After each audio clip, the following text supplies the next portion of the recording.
So mga idol, it's me again, welcome back po. So ito po yung pangatlong vlog po natin. So ngayon po mga idol, nandito tayo sa bahay kasi Swiss farmer tayo. So ngayon,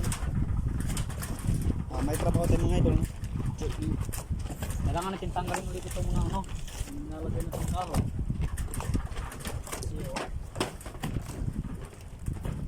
Kailangan natin hangin ulit yung ating seaweeds. So yan po. So, kailangan natin tanggalin itong mga to para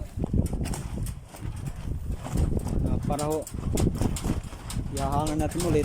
So papakita natin mamaya mga idol kapag ito'y tapos na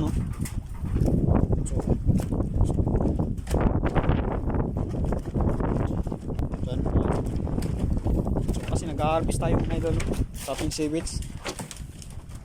So may na ano na tayo mga idol,